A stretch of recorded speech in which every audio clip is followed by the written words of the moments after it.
ರಾಯರ ಅವತಾರಗಳು.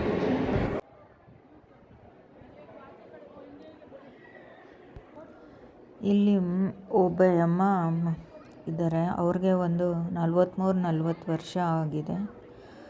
ಅವರು ಹುಟ್ಟಿದಾಗಲಿಂದ ತುಂಬ ಕಷ್ಟಗಳು, ತುಂಬ ನೋವುಗಳು ನೋಡ್ಕೊಂಡು ಬಂದಿದ್ದಾರೆ. ಅವರು ಜೊತೆಯಲ್ಲಿ ಒಬ್ಬರು ಹುಟ್ಟಿದ್ರು. ಅವರು ಆಕ್ಸಿಡೆಂಟ್ ಆಗಿ ತೀರೋಗಿರ್ತಾರೆ. ಇವ್ರಿಗೆ ಜೊತೆಯಲ್ಲಿ ಹುಟ್ಟಿರೋರು ಒಬ್ಬರೇ ಇದ್ದಿದ್ದು. ಹಾಗಾಗಿ ಇವ್ರಿಗೆ ಅವ್ರ ಮೇಲೆ ತುಂಬ ಅಟ್ಯಾಚ್ಮೆಂಟ್ ಇರುತ್ತೆ, ಯಾರೂ ಇರೋದಿಲ್ಲ. ಅವರು ಸತ್ತೋದಾಗ ತುಂಬ ನೋವಲ್ಲಿ ಇರ್ತಾರೆ. ಅವರು ಮನೆಗೆ ಬರ್ತಾರೆ, ಎಲ್ಲೋ ಹೋಗಿದ್ದಾರೆ, ಆ ಥರ ಫೀಲಿಂಗಲ್ಲಿ ಇರ್ತಾರೆ. ಆಮೇಲೆ ಈ ಸ್ವಲ್ಪ ಐನೋರೆಲ್ಲ ಹೇಳ್ತಾರೆ, ನೀವು ಮನೆ ಬಿಟ್ಟು ಸ್ವಲ್ಪ ದಿವಸ ಹೋಗಬೇಕಾಗುತ್ತೆ ಅಂತ. ಅವ್ರು ಕೇಳೋದಿಲ್ಲ, ಆ ಮನೆಯಲ್ಲೇ ಇರ್ತಾರೆ. ಇನ್ನು ಏನೂ ಇಲ್ಲ, ನಮ್ಮ ಅಣ್ಣನೇ ಸತ್ತಿರೋದು, ನಮ್ಮನ್ನೇನು ಮಾಡಲ್ಲ, ನಮ್ಮನ್ನೇನು ಇಟ್ಕೊಳ್ಳಲ್ಲ ಅಂದ್ಬಿಟ್ಟು ಆ ಮನೆಯಲ್ಲೇ ಇರ್ತಾರೆ. ಆದರೆ ಇವ್ರಿಗೆ ಆ ಮನೆಯಲ್ಲಿರೋ ಅವ್ರ ತಂಗಿಗೆ ಅವ್ರ ಅಣ್ಣ ಮೇಲೆ ತುಂಬ ಯೋಚನೆಗಳಿರುತ್ತೆ. ಯಾವಾಗ ನೋಡಿದ್ರೂ ನಮ್ಮಣ್ಣ ನಮ್ಮಣ್ಣ ನಮ್ಮಣ್ಣ ಅಂತ ಯೋಚನೆ ಮಾಡ್ತಾನೇ ಇರ್ತಾರೆ. ಅವ್ರಿಗೆ ಚಿಕ್ಕ ವಯಸ್ಸಲ್ಲೇ ತೀರೋಗಿರ್ತಾರೆ. ಇವ್ರಿಗೂ ಚಿಕ್ಕ ವಯಸ್ಸಿರುತ್ತೆ. ಆ ಮನೆಯಲ್ಲಿರೋದಕ್ಕೆ ಭಯ. ಈ ಪೇರೆಂಟ್ಸ್ಗೆ ಹೇಳಿದ್ರೆ ಅವರು ಅರ್ಥ ಮಾಡ್ಕೊಳ್ಳೋದಿಲ್ಲ. ಅವರು ನನ್ನ ಮಗನೇ ಅಲ್ವಾ ಸತ್ತಿರೋದು, ಏನು ಮಾಡಲ್ಲ, ಏನೂ ಆಗೋದಿಲ್ಲ, ಇದೆಲ್ಲ ಸುಳ್ಳು, ಡೋಂಗಿ, ಯಾವ ದೆವ್ವಗಳು ಇಲ್ಲ, ಯಾವ ಭೂತಗಳು ಇಲ್ಲ ಅಂತ ಹೇಳ್ತಾ ಇರ್ತಾರೆ. ಈ ಅಕ್ಕಪಕ್ಕದವ್ರು ಎಲ್ಲ ಹೇಳ್ತಾರೆ, ಈ ಅಣ್ಣ ದೆವ್ವ ಆಗೋಗಿದ್ದಾನೆ ಅಂತ ಊರೆಲ್ಲ ಪ್ರಚಾರ ಮಾಡಿಕೊಂಡು ಬಂದುಬಿಟ್ಟಿರ್ತಾರೆ. ಮತ್ತು ಇವ್ರನ್ನೇ ಈ ಹುಡ್ಗಿನ ನೋಡೋವಾಗ, ಅವ್ರನ್ನೆಲ್ಲ ನೋಡೋವಾಗೆಲ್ಲ ಅವರೆಲ್ಲ ಒಂದು ವಿಚಿತ್ರವಾಗಿ ನೋಡೋದು. ನಿಮ್ಮ ಮನೆಯಲ್ಲಿ ದೆವ್ವವಿದೆ, ನಿಮ್ಮ ಮನೆಗೆ ನಾಯಿ ಥರ ರಾತ್ರಿ ಹೊತ್ತು ಮಾಡಿ ಮೇಲೆ ಬಂದು ದೆವ್ವ ಥರ ಬಂದು ಕೂಗುತ್ತೆ, ನಮಗೆ ಕೇಳಿಸುತ್ತೆ ಅಂತ ಈ ಥರ ಎಲ್ಲ ಪ್ರಚಾರಗಳು ಮಾಡಿರ್ತಾರೆ. ಇವ್ರು ನೋಡೋದೆಲ್ಲ ಒಂದು ವಿಚಿತ್ರವಾಗಿ ನೋಡ್ತಾ ಇರ್ತಾರೆ. ಆದರೆ ಇವ್ರಿಗೆ ಗೊತ್ತಾಗೋದಿಲ್ಲ, ಈ ಅಕ್ಕಪಕ್ಕದವ್ರು ಮಾಡೋ ಕೆಲಸಗಳು ಇವ್ರಿಗೆ ಗೊತ್ತಾಗೋದಿಲ್ಲ. ಯಾರೋ ಒಬ್ಬರು ಇವ್ರಿಗೆ ಬಂದು ಹೇಳಿಬಿಡ್ತಾರೆ, ಈ ಥರ ನಿಮ್ಮ ಮಗನ ಮೇಲೆ ಅಪಪ್ರಚಾರ ಮಾಡ್ತಾಯಿದ್ದಾರೆ. ನಿಮ್ಮ ಮನೆ ಪಕ್ಕದಲ್ಲಿ ಇರೋರು, ಅವ್ರಿಗೆ ಹೊಸ್ದಾಗಿ ಮದುವೆ ಆಗಿರುತ್ತೆ. ಅವರು ಅವ್ರಿಗೆ ಮೈ ಮೇಲೆಲ್ಲ ಬರ್ತಾನೆ ನಿಮ್ಮ ಮನೆ ಮೇಲೆ ನಾಯಿ ಥರ ಬಂದು ಬೊಗಳ್ಕೊಂಡು ರಾತ್ರಿ ಹೊತ್ತು ಇರುತ್ತಂತೆ ಅಂತ ಹೇಳ್ತಾರೆ. ಇನ್ನೊಬ್ಬರು ಆ ಮನೆ ಪಕ್ಕದಲ್ಲೇ ಇರೋರು ಇವ್ರ ಮಾತುಗಳನ್ನೆಲ್ಲ ನೋಡಿ ಹೆದ್ರ್ಕೊಂಡು ಬಿಟ್ಟಿರ್ತಾರೆ. ಈ ಮನೆ ನೋಡಿದ್ರೇ ಅವರು ಭಯ ಪಡ್ತಾ ಇರ್ತಾರೆ, ಇವ್ರ ಮನೆಯಲ್ಲಿ ದೆವ್ವ ಇದೆ ಅಂತ. ತುಂಬ ಹೆದ್ರ್ಕೊಂಡು ಓಡೋಗ್ತಾ ಇರ್ತಾರೆ. ಇದನ್ನೆಲ್ಲ ಇವರು ಗಮನಿಸ್ತಾ ಇರ್ತಾರೆ. ಒಂದು ಕಡೆ ಇವ್ರ ಮಗ ಸತ್ತೋಗಿರೋ ನೋವಲ್ಲಿರ್ತಾರೆ. ಏನೂ ಗೊತ್ತಾಗೋದಿಲ್ಲ. ಇವ್ರು ಇದರಿಂದ ಪಾರಾಗೋದಕ್ಕೆ ಆಗ್ತಾಯಿಲ್ಲ. ಈ ಕಟ್ಟುಕತೆಗಳು ಸ್ವಲ್ಪ ಹಬ್ಬಿಸ್ಬಿಟ್ಟಿರ್ತಾರೆ. ಮತ್ತು ಇವ್ರ ಮಗನಿಗೆ ಫ್ರೆಂಡ್ ಆಗಿರೋರು ಸ್ವಲ್ಪ ಬಂದು ಈ ಥರ ಎಲ್ಲ ಹೇಳ್ತಾ ಇದ್ದಾರೆ ಅಂತ ಹೇಳ್ತಾರೆ. ಮತ್ತು ಹೋಗಿ ಅವ್ರನ್ನ ಕೇಳಿ, ಇಲ್ಲ ಅಂದರೆ ಅವ್ರು ಇನ್ನೂ ಊರೆಲ್ಲ ಹಬ್ಸಿದ್ದಾರೆ, ಇನ್ನೂ ಜಾಸ್ತಿ ಓವರಾಗಿ ಹಾಡಿಬಿಡ್ತಾರೆ ಅಂತ ಹೇಳ್ತಾರೆ. ಅವರು ಹೋಗಿ ಅವ್ರನ್ನ ಕೇಳ್ತಾರೆ, ಏನಮ್ಮ ನಮ್ಮ ಮಗನ ನೀನು ನೋಡಿದ್ದೀಯಾ, ನೆನ್ನೆಲ್ಲ ಮೊನ್ನೆ ಮದುವೆ ಮಾಡ್ಕೊಂಬಂದಿದ್ದೀಯಾ, ನಮ್ಮ ಮಗನ ಮುಖನೂ ನೋಡಿಲ್ಲ, ನೀನು ಬರೋಕ್ಕೆ ಮುಂಚೆನೇ ನಮ್ಮ ಮಗ ಸತ್ತೋಗಿರೋದು, ಹೆಂಗಮ್ಮ ಬಂದ ನಿನ್ನ ಮೈ ಮೇಲೆ ಬಂದು ತೋರಿಸು ಅಂತ ಈ ಥರ ಎಲ್ಲ ಕೇಳಿದ್ದಾರೆ. ಮತ್ತು ಇನ್ನು ನಾಯಿ ನಮ್ಮ ಮನೆ ಮೇಲೆಲ್ಲ ಬರುತ್ತೆ, ಇಷ್ಟು ಗಂಟೆಗೆ ಹೋಗುತ್ತೆ ಅಂದ್ರಲ್ಲ, ನಮ್ಮನ್ನು ಹೆಬ್ಬರಿಸಿ ನೋಡೋಣ ಅಂತ ಹೇಳಿದ್ದಾರೆ. ಆವಾಗ ಅವರು ಬಾಯಿ ಮುಚ್ಕೊಂಡು ಸುಮ್ಮನೆ ಆಗ್ಬಿಡ್ತಾರೆ. ಆಮೇಲೆ ಇವ್ರ ತಂಗಿ ಇರ್ತಾಳೆ ಅಲ್ವಾ, ಇವಳಿಗೆ ಭಯ, ಚಿಕ್ಕ ವಯಸ್ಸು, ಏನು ಗೊತ್ತಿರೋದಿಲ್ಲ, ಭಯ. ಇಲ್ಲಿ ಅಪ್ಪ ಅಮ್ಮನಿಗೂ ಹೇಳ್ಕೊಳಕ್ಕಾಗಲ್ಲ, ಸುಮ್ಮನೆನೂ ಇರೋಕ್ಕಾಗೋದಿಲ್ಲ. ಇವಳು ಅದೇ ಯೋಚನೆಯಲ್ಲಿರ್ತಾಳೆ. ಒಂದು ದಿವಸ ಇವರ ಮನೆಗೆ ಒಬ್ಬರು ನೆಂಟರಲ್ಲ, ಇವ್ರ ಅಪ್ಪನ ಫ್ರೆಂಡ್ ಬಂದಿರ್ತಾರೆ. ಇವಳೋಗಿ ರೂಮಲ್ಲಿ ಒಬ್ಬಳೇ ಇರ್ತಾಳೆ, ಅದೇ ಯೋಚನೆಯಲ್ಲಿ ಇರ್ತಾಳೆ. ಅವಳಿಗೆ ಏನೋ ಮೈ ಮೇಲೆ ದೂರ್ಕೊಂಡಂಗೆ ಆಗುತ್ತೆ. ಆವಾಗಿಂದ ಅವಳಿಗೆ ಭಯ ಹೆಚ್ಚಾಗ್ಬಿಡುತ್ತೆ.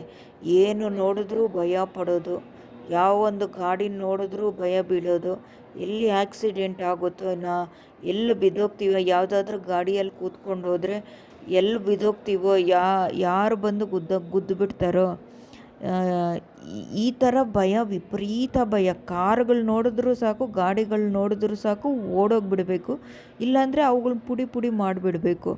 ಅವು ಇದ್ದರೆ ತಾನೇ ನಮಗೆ ಆಕ್ಸಿಡೆಂಟ್ ಆಗೋದು, ನಾವು ಸಾಯೋದು ಅನ್ನೋ ಥರ ಭಯ. ಅದು ಗಾಳಿ ದೂರ್ಕೊಂಡಿತ್ತು ಅಥವಾ ಆಕೆಗೆ ಆ ಥರ ಭಯನೋ, ಈ ಜನರು ಮಾತಾಡೋದಕ್ಕೆ ಆಕೆಗೆ ತಲೆಯಲ್ಲಿ ತುಂಬಿರೋದಕ್ಕೆ ಆ ಭಯನೋ ಗೊತ್ತಿಲ್ಲ. ಇದು ರಿಯಲಾಗಿ ನನ್ನ ಗೊತ್ತಿರೋ ಸ್ಟೋರಿನೇ, ಅದಕ್ಕೆ ನಾನು ಸ್ಪಷ್ಟವಾಗಿ ಹೇಳಬಲ್ಲೆ. ಆ ಥರ ಆಗ್ತಾಯಿತ್ತು. ತುಂಬ ಏನು ನೋಡಿದ್ರೂ ಭಯ. ಇವ್ರ ಮನೆಯಲ್ಲಿರೋ ಸೈಕಲ್ನ ಅವಳು ಒಡೆದಾಕ್ಬಿಡ್ತಾಳೆ. ಆ ಸೈಕಲ್ ಇದ್ದರೆ ತಾನೇ ಆಕ್ಸಿಡೆಂಟ್ ಆಗೋದು. ಈ ಥರದ್ದು ಇಲ್ಲದೆ ಹೋದ್ರೇ ಏನೂ ಆಗೋದಿಲ್ಲ. ನಮ್ಮ ಅಣ್ಣನಿಗೆ ಇವಿರೋದಕ್ಕೆ ತಾನೇ ಆಕ್ಸಿಡೆಂಟ್ ಆಗಿದ್ದು, ಸತ್ತೋಗಿದ್ದು ಅನ್ನೋ ಥರ ವಿಪರೀತ ಎತ್ಕೊಂಡ್ಬಿಡ್ತಾಳೆ. ಯಾವ ಗಾಡಿ ನೋಡಿದ್ರೂ ಹೊಡೆದಾಕ್ಬಿಡ್ಬೇಕು, ಆ ಗಾಡಿಗಳೇ ಇಲ್ದಿರಂಗೆ ಮಾಡಿಬಿಡ್ಬೇಕು ಅನ್ನೋದು ಥಾಟು ಅವಳ ಮೈಂಡಲ್ಲಿ ಕೂತ್ಬಿಟ್ಟಿರುತ್ತೆ. ಆದರೆ ಎಲ್ಲ ಗಾಡಿಗಳ್ನು ಎಲ್ಲ ಇದನ್ನು ಹೊಡೆಯೋಕ್ಕಾಗುತ್ತಾ? ಯಾರು ಸುಮ್ಮನೆ ಇರ್ತಾರೆ ಅಂತ ಅದು ಗೊತ್ತು ಅವಳಿಗೆ ಕಾಲೇಜ್ಗೆ ಹೋಗಬೇಕು, ಕಾಲೇಜಿಂದ ಬರಬೇಕು. ಮನೇಲಿ ಪೇರೆಂಟ್ಸ್ಗೆ ಹೇಳಿದ್ರೆ ಅವರು ಅರ್ಥ ಮಾಡ್ಕೊಳ್ಳೋದೇ ಇಲ್ಲ. ಏನು ಹೇಳಿದ್ರು ಅರ್ಥ ಮಾಡ್ಕೊಳ್ಳಲ್ಲ. ಈ ಹುಡುಗಿ ಅವ್ರ ರಿಲೇಷನ್ ಮನೆಯಲ್ಲಿ ಒಂದು ಸ್ವಲ್ಪ ದಿವಸ ಹಾಲಿಡೇಸ್ಗಂತೆ ಹೋಗಿರ್ತಾಳೆ. ಅವರು ಒಂದು ದೇವಸ್ಥಾನಕ್ಕೆ ಹೋಗಿ ತಾಯ್ತ ಕಟ್ಟಿಸಿರ್ತಾರೆ. ಇವಳು ಭಯಪಡೋದು ನೋಡಿ ವಿಪರೀತ ಭಯಪಡ್ತಾ ಇರ್ತಾಳೆ. ಮತ್ತು ಹಾಸ್ಪಿಟ್ಲಿಗೆ ಹೋಗಿನೂ ಚೆಕ್ ಮಾಡಿಸ್ತಾರೆ. ಇವಳು ವಿಪರೀತ ಭಯ ಪಡ್ತಾ ಇದ್ದಾಳೆ ಅಂತ. ಆವಾಗ ಡಾಕ್ಟ್ರ್ ಹೇಳ್ತಾರೆ, ಇದು ವಿಪರೀತವಾಗಿದೆ ಮೇಡಮ್, ಸೈಕಾಲಜಿಸ್ಟ್ ಹತ್ರ ತೋರಿಸ್ಬೇಕು, ಈ ಹುಡುಗಿಗೆ ತುಂಬ ವಿಪರೀತ ಆಗಿದೆ ಅಂತ ಹೇಳ್ತಾರೆ. ಅವರು ರಿಲೇಟಿವ್ಸು ಗೊತ್ತು ಅವ್ರಿಗೆ, ಅವ್ರ ಪೇರೆಂಟ್ಸ್ಗೆ ಹೇಳಿದ್ರೆ ಕೇಳೋದಿಲ್ಲ, ನಂಬೋದಿಲ್ಲ ಅಂತ. ಆಮೇಲೆ ಅವರು ಇವೆರಡು ಮಾಡಿ ಅವರು ಬಿಟ್ಬಿಡ್ತಾರೆ. ಸೊ ಇವಳು ಅವರು ಮನೆಗೆ ಹೋಗ್ತಾಳೆ. ಇವಳ ಕೈಯಲ್ಲಿ ತಾಯ್ತ ನೋಡಿ ಅವ್ರ ತಾಯಿ ಎತ್ತು ಬಿಸಾಕ್ಬಿಡ್ತಾರೆ. ಏನು ನಿಮ್ಮ ಅಣ್ಣ ಏನಾದರೂ ದೆವ್ವ ಆಗಿದ್ದಾನ, ನಿಮ್ಮ ಮೈ ಮೇಲೆ ಬಂದಿದ್ದಾನ ಅಂತ ಹೇಳಿ ಕಿತ್ತು ಬಿಸಾಕ್ಬಿಡ್ತಾರೆ. ಆ ಹುಡುಗಿಗೆ ಇದ್ದಿದ್ದು ಭಯ ಶುರುವಾಗ್ಬಿಡುತ್ತೆ. ಆಮೇಲೆ ಅವ್ರ ಮನೆ ಹತ್ರನೇ ಒಬ್ಬರು ಭಯನೆಲ್ಲ ಬಿಡಿಸೋರು ಇರ್ತಾರೆ. ಅವ್ರ ಹತ್ರಕ್ಕೆ ಮಂತ್ರ ಹಾಕ್ತಾರೆ. ಚೂ ಅನ್ನೋ ಥರ ಮಂತ್ರ ಹಾಕ್ತಾಯಿದ್ರು ಆವಾಗ. ಆ ಥರ ಅವರಿದ್ದರು. ಅವ್ರ ಹತ್ರ ಹೋಗಿ ಅವ್ರ ತಾಯಿನೇ ಮಂತ್ರ ಹಾಕ್ಸ್ಕೊಂಬರ್ತಾರೆ. ಆವತ್ತು ಮಾತ್ರ ಅವಳಿಗೆ ಭಯ ಇರೋದಿಲ್ಲ ಆ ರಾತ್ರಿ. ಮತ್ತು ನೆಕ್ಸ್ಟ್ ಡೇ ಮಾರ್ನಿಂಗ್ ಶುರುವಾಗ್ಬಿಡುತ್ತೆ. ಮತ್ತು ಆ ಥರ ಮತ್ತೆ ತಿರ್ಗಾ ಅವ್ರ ತಾಯಿ ಹೋಗಿ ಮಂತ್ರ ಹಾಕ್ಸ್ಕೊಂಬರ್ತಾರೆ. ಆವತ್ತು ನೈಟು ಚೆನ್ನಾಗಿರ್ತಾಳೆ, ಆಮೇಲೆ ಬಿಟ್ಟುಬಿಡ್ತಾಳೆ. ಮತ್ತು ಇವ್ರನ್ನ ಅಕ್ಕಪಕ್ಕ ಇನ್ನೂ ಒಳ್ಳೆಯವರು ಇರ್ತಾರೆ. ಅವರು ಈ ಹುಡುಗಿ ನೋಡಿ, ಅಯ್ಯೋ ಪಾಪ, ಈ ಹುಡ್ಗನ ಹಿಂಗಾಗೋದ್ರು, ಇರೋದು ಒಂದು ಹುಡುಗಿ, ಇವ್ಳಿಗೂ ಹಿಂಗಾಗೋಯ್ತಲ್ವಪ್ಪ ಅಂತ ನೋವು ತಿನ್ನೋರು ಇರ್ತಾರೆ. ಈ ಹುಡುಗಿಗೆ ಇವ್ರ ಅಪ್ಪ ಅಮ್ಮನ ನೋಡಿದ್ರೆ ಒಂದು ಕಡೆ ನೋವಾಗುತ್ತೆ.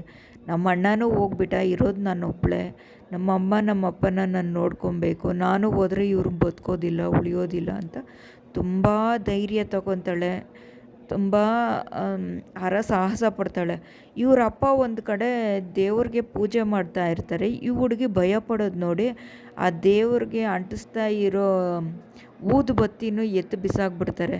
ನನಗೆ ನಿನ್ನ ಮೇಲೆ ನಂಬಿಕೆನೇ ಇಲ್ಲ, ನಿನ್ನೆಷ್ಟು ನಾನು ಮುಗಿದ್ರೂ ನಾನು ಏನು ಕೆಟ್ಟದ್ದು ಮಾಡಿಲ್ಲ ಯಾರಿಗೂ, ನಿನಗೆ ಎಷ್ಟು ನಾನು ಮುಗಿದ್ರೂ ನನ್ನ ಮಗನ ಕಿತ್ಕೊಂಡೆ, ನನ್ನ ಮಗಳಿಗೆ ಈ ಥರ ಮಾಡ್ತಾ ಇದೀಯ ಅಂದ್ಬಿಟ್ಟು ಮಗಳ ಮುಂದೆನೇ ಎತ್ತು ಬಿಸಾಕ್ಬಿಡ್ತಾರೆ.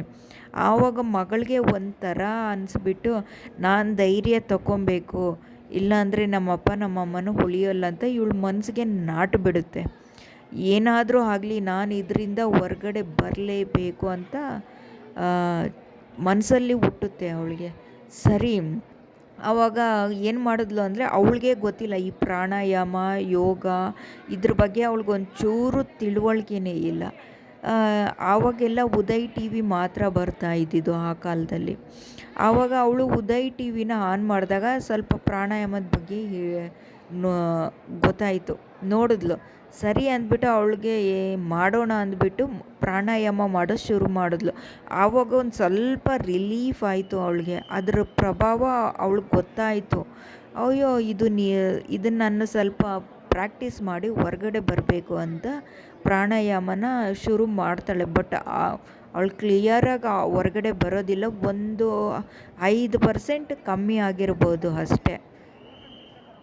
ನಾನು ಇದರಿಂದ ಹೊರಗಡೆ ಬರಲೇಬೇಕು ಅಂತ ತುಂಬ ಪ್ರಯತ್ನ ಪಡ್ತಾಳೆ. ಮತ್ತು ಅವಳಿಗೆ ಕಾಲೇಜು ಶುರುವಾಗುತ್ತೆ, ಡಿಗ್ರಿ ಕಾಲೇಜು.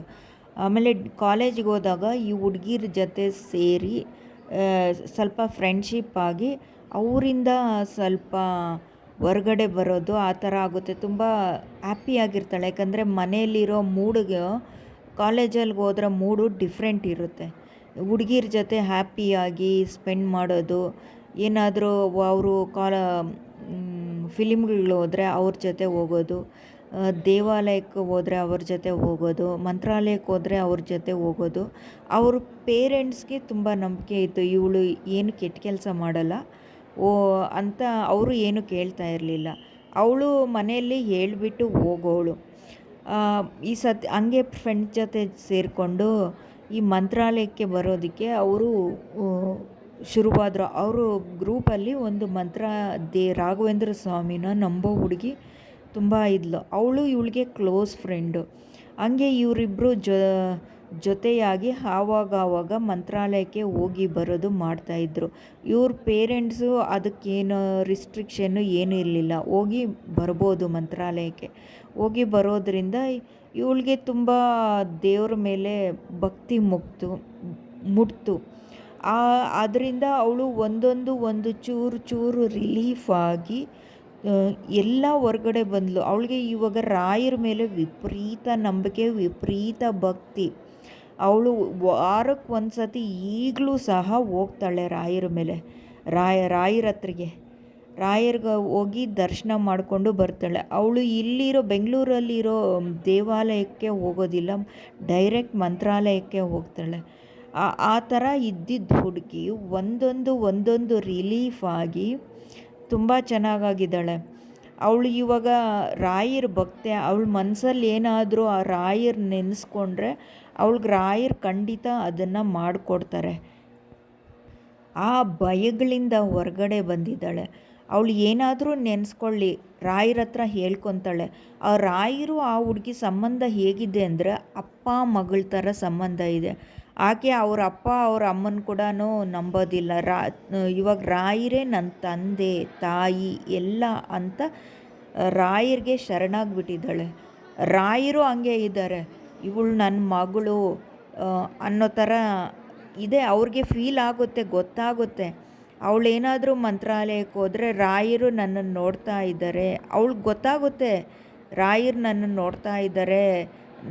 ಸಪೋಸ್ ಏನಾದರೂ ಒಂದು ವಾರ ಹೋಗಲಿಲ್ಲ ಅಂದರೆ ರಾಯರು ನನ್ನ ಕರಿತಾ ಇದ್ದಾರೆ, ನನ್ನ ಕೈಯಲ್ಲಿ ಇರೋಕ್ಕಾಗೋದಿಲ್ಲ ಅಂತ ಹೋಗ್ತಾಳೆ. ಅವಳು ಏನಾದರೂ ಅಂದ್ಕೊಂಡಿದ್ದ ಕಾರ್ಯ ಏನಾದರೂ ಆಗಲಿಲ್ಲ ಅಂದರೆ, ನಾನು ಬರೋಲ್ಲ ನಿನ್ನ ಹತ್ರಿಗೆ, ನೀನು ನನಗೆ ಮಾಡಿಕೊಟ್ಟಿಲ್ಲ, ಇದು ನನಗಾಗಿಲ್ಲ, ನಿನ್ನ ಮೇಲೆ ನನಗೆ ನಂಬಿಕೆ ಇಲ್ಲ ಅಂದರೆ ಆ ಕೆಲಸ ಅವಳಿಗೆ ಹೆಂಗೋ ಯಾವ ಥರನೋ ಆಗಿಬಿಡುತ್ತೆ. ಅವಳ ಕಣ್ಣಲ್ಲಿ ನೀರು ನೋಡಬೇಕು. ನಾವು ನೋಡ್ತೀವಲ್ವ ಡೈರೆಕ್ಟಾಗಿ, ನಮಗೆ ಗೊತ್ತಾಗುತ್ತೆ. ಅವಳು ಒಂದು ವಾರ ಏನಾದರೂ ಹೋಗಲಿಲ್ಲ ಅಂದರೆ ಅವಳ ಕೈಯಲ್ಲಿ ಇರೋಕ್ಕಾಗಲ್ಲ. ಇನ್ನೊಂದು 2-3 ದಿವಸದಲ್ಲಿ ರಾಯರ ಹತ್ರಕ್ಕೆ ಹೋಗಿ ದರ್ಶನ ಮಾಡಿಕೊಂಡು ಬಂದುಬಿಡ್ತಾಳೆ. ಹಿಂಗೆ ಈ ಥರ ಪ್ರದಕ್ಷಿಣೆ ಹೋಗುವಾಗ ಇಲ್ಲಿ ಒಬ್ಬರು ಅವಳು ವಿಡಿಯೋ ಮಾಡ್ತಾ ಇದ್ಲು ಹೊರಗಡೆ.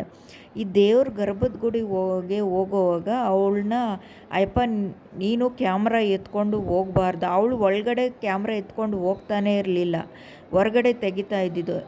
ನಾನು ಒಳಗಡೆ ಎತ್ಕೊಂಡು ಹೋಗೋದಿಲ್ಲ ಸ್ವಾಮಿ, ಇಲ್ಲಿ ಮಾಡ್ತಾ ಇದ್ದೀನಿ ಅಂದ್ಲು. ಅದಕ್ಕೆ ಅವರು ಹೇಳಿದ್ರು, ನಿನಗೆ ದುರಹಂಕಾರ ಜಾಸ್ತಿ, ಅಹಂಕಾರ ಜಾಸ್ತಿ, ಕ್ಯಾಮ್ರಾ ಆಫ್ ಮಾಡು ಹೋಗು ಅಂದ್ಲು. ನಾನು ಆವಾಗಲೇ ಆಫ್ ಮಾಡಿದ್ದೀನಿ, ನಾನು ಒಳಗಡೆ ಹೋಗ್ತಾ ಇದ್ದೀನಿ ಅಂದಿದ್ದಕ್ಕೆ ನಿನ್ಗೆ ಅಹಂಕಾರ ಜಾಸ್ತಿ ಹಂಗೆ ಹಿಂಗೆ ಅಂದ್ಲು. ಅವಳು ರಾಯರ ಹತ್ರಕ್ಕೆ ಹೋಗ್ಬಿಟ್ಟು ಅವಳ ಮನಸ್ಸಲ್ಲಿ ಫೀಲಿಂಗ್ ಇತ್ತು. ಆ ರಾಯರ ಹತ್ರ ನಿಂತ್ಕೊಂಡಿದ್ದಾಳೆ. ಈಗ ರಾಯರಿಗೆ ಹೇಳಿದ್ದಳೋ ಇಲ್ವೋ ಗೊತ್ತಿಲ್ಲ, ಬಟ್ ರಾಯರ್ಗೆ ಅರ್ಥ ಆಗಿದೆ. ಅವಳು ಹೊರಗಡೆ ಬಂದಿದ್ದಾಳೆ. ಅವಳು ನೆಕ್ಸ್ಟ್ ವಾರದಿಂದ ಹೋಗ್ತಾಳೆ ಅಲ್ವ ರಾಯರ ಗುಡಿಗೆ. ಹೋದಾಗ ನೆಕ್ಸ್ಟ್ ವಾರದಿಂದ ಅಲ್ಲಿರೋ ಅಯ್ಯಪ್ಪ ಅಲ್ಲಿ ಇರೋದೇ ಇಲ್ಲ. ಯಾವಾಗಲೂ ಅಯ್ಯಪ್ಪನೇ ಇರ್ತಾ ಇದ್ದಿದ್ದು. ಪ್ರತಿ ದಿನಾನೂ ಅವಳು ಇಷ್ಟು ವರ್ಷ ಹೋಗ್ತಾ ಇದ್ಲಲ್ವ ರಾಯರ ಗುಡಿಗೆ, ಅಯ್ಯಪ್ಪನೇ ಅಲ್ಲಿರ್ತಾ ಇದ್ದಿದ್ದು. ಈ ಘಟನೆ ಆದಾಗಿಂದ ಅಯ್ಯಪ್ಪ ಅಲ್ಲಿಲ್ಲ, ಬೇರೆಯವ್ರನ್ನ ನಿಲ್ಲಿಸಿದ್ದಾರೆ. ಪ್ರತಿ ಅಲ್ಲ ಆ ತುಂಬ ಸತಿ ಹೋಗಿದ್ದಾಳೆ ಆ ಘಟನೆ ಆದಮೇಲೆ. ಈಗ ಆ ಯಪ್ಪ ಆ ಕಡೆನೇ ಇಲ್ಲ.